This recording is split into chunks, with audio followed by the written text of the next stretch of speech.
गहरे जंगल के बीच एक प्राचीन मंदिर के खंडहरों में सन्नाटा पसरा था, जहां एक रहस्यमयी आभा तैर रही थी। मंदिर के भीतर दीवारों पर सुनहरी और रजत लिपियां हल्की रोशनी में चमक रही थीं। आर्या अपनी लंबी चोटी और गोल चश्मे के साथ हाथ में एक प्राचीन मानचित्र पकड़े हुए थी। उसकी आंखों में जिज्ञासा झलक रही थी। वीर, लंबा और सशक्त, अपने कंधे पर एक थैला टांगे सतर्कता से इधर उधर देख रहा था। टूटे हुए पुल और जंगल की गूढ़ खामोशी को पार करने के बाद वे उस केंद्रीय कक्ष तक पहुंचे, जहां एक अलंकृत पत्थर की वेदी पर कालमणि रखी थी।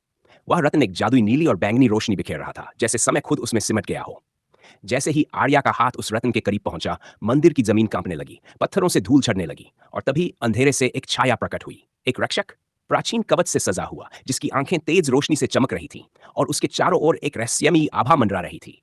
उसकी गहरी गूंजती हुई आवाज ने वातावरण को और भी रहस्यमय बना दिया, और उसकी बातों के साथ ही दीवारों पर उकेरी लिपियां और अधिक चमकने लगीं।